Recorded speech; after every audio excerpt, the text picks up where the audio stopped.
I'm Mary, and welcome back to My Merry Ways. Thank you so much for joining me.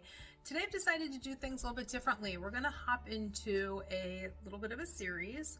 Many of you, if not all of you, may not be aware that I've actually written and self-published a few different books, and my very first book I wrote is this book. It's called Made to Make It, and it goes way back. I published this, oh my, it's been 10 years ago, and it's a series of stories that I put together in a collection, hopefully to inspire, to motivate, to encourage readers. The target age group for my book is, I would say, 20 to about 35, 38, and I thought that maybe one thing I could do is start reading a chapter and having a little bit of a discussion about it, and just we can go through the book together. This is by no means a way to encourage you to purchase my book, although if you would like to, I will supply links below for ordering information.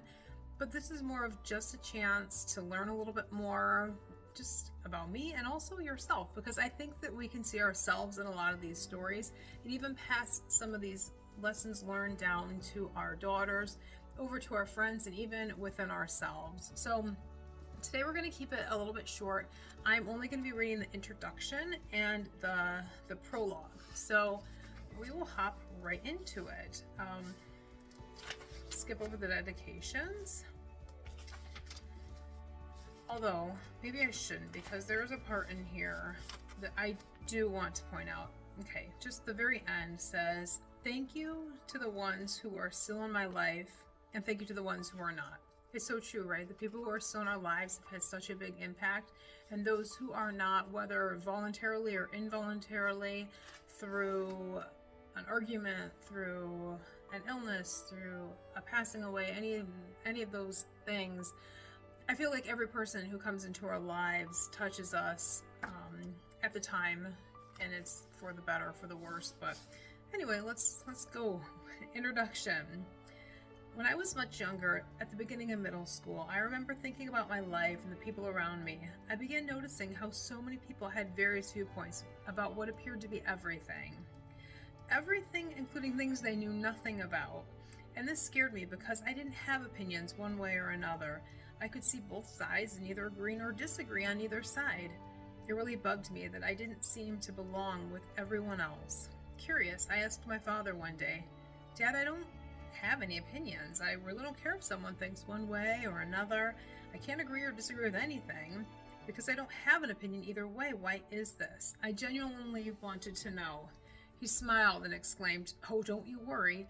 Someday you'll have opinions on almost everything you know about." I was relieved and excited to hear this. "When will that be?" "Soon," he answered. "You just have to get a little older and learn more. Then you'll have so many opinions, you'll wonder how you never did."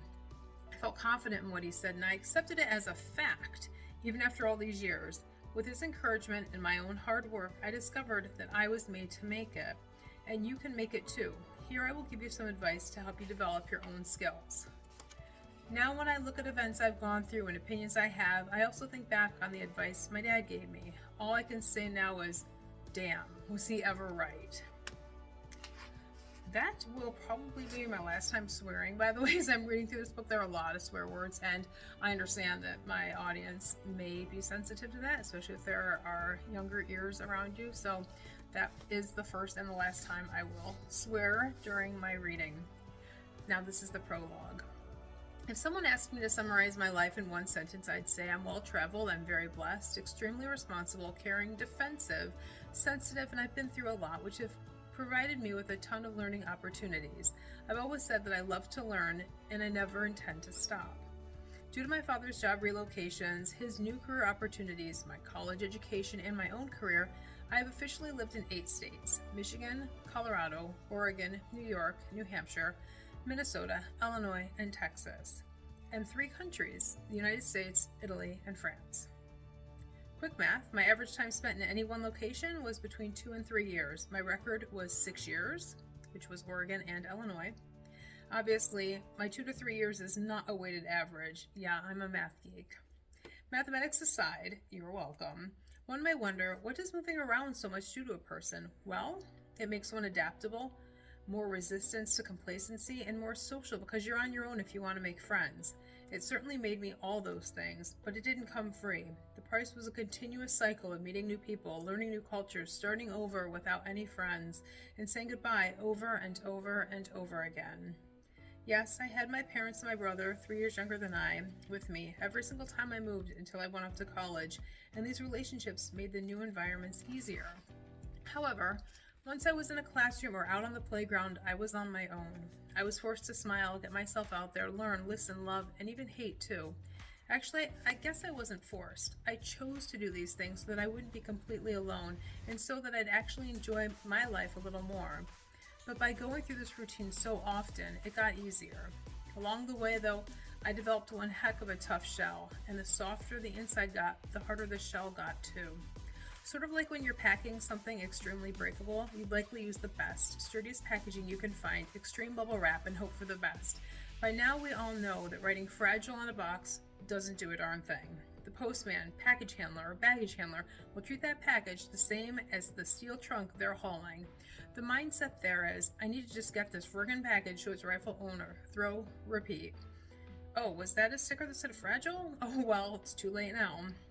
The point is, I've always tried to take care of my emotions and my feelings, and maybe my way hasn't been the best or the most effective way, but I've never counted on someone to take care of my emotions for me.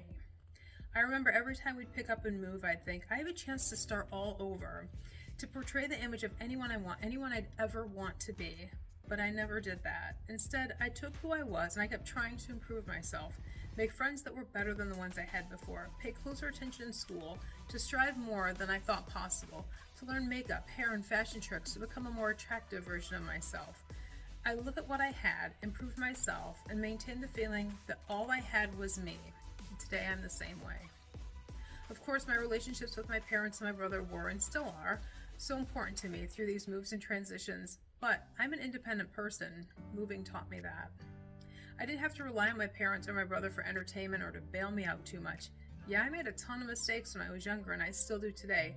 But having feelings such as, help, I'm completely lost, and I think this is the end of life as I know it, wasn't ever something I gave into. My greatest fear when I was younger was failure. That I would completely disappoint myself. Not my parents, not my brother, not my grandparents, not my friends, not my boyfriend, but myself. I knew if I had disappointed myself, I wasn't being my best, and that would ultimately affect my other relationships. On top of that, I try to hold myself to a higher standard. I felt like I had to do this through my many relocations. I never wanted to be seen as that weird person who just dropped in victim to another family move. I wanted to fit in, but I didn't want to completely conform. My identity was too important to me, as was my independence. I'm lucky that my family encouraged and supported independence. I remember my dad telling me that I would absolutely go to college because he never wanted me to feel like I had to rely on someone to support me. He had saved for our tuition so we wouldn't have to worry about the financial burden of receiving a higher education. I enjoy academia and being challenged, so I intended on going to college anyway. But my dad's words stuck with me because he was basically saying what I'd always felt, which is, all I have is me. And at the end of the day, that's all we really do have, indefinitely. And the cool part is that we have more control over ourselves than we think, and maybe even more than we'd like to believe. I had a conversation with a guy I was beginning to fall for, and as usual, I was acting defensive about something. He asked me why I was being this way, and I said to protect myself. He replied, it's too late. I sat there perplexed and asked him to repeat what he said. He explained, you can't control anything about me. I can't control anything about you. I'm going to be myself and you'll be yourself. But you don't know how I'll act and I don't know how you'll act, so we can't protect ourselves from other people. So true. So unfair. I've had a few friends ask me if I would mentor them, which is incredibly flattering. If you take something from any of these stories and help mentor someone, pay it forward, then I've done more than my job. These stories are all true. Nothing has been fluffed, and names have been changed, though, to protect identities. Am I writing this book to become famous? No. Am I writing this book to become rich? No. Do I think I know it all and am professionally obligated to write this book? No and no. In short, I'm simply writing this to share my stories, advice, and a picture of me, an ordinary person living an ordinary life as best as I know how. And maybe there's a chance at least one of these chapters will apply to readers at some point in their lives. And I keep learning every single day, just like you. It's up to us how we want to apply the lessons. Let me show you how I'm applying mine, and in some instances, how I wish I had applied my own knowledge. And then we jump into the book. This book has 23 chapters. It's a longie, but I think that we'll have so much fun together going through these, and we'll have little discussions at the end of each one. So please join me as I read through my book. Again, I published this 10 years ago.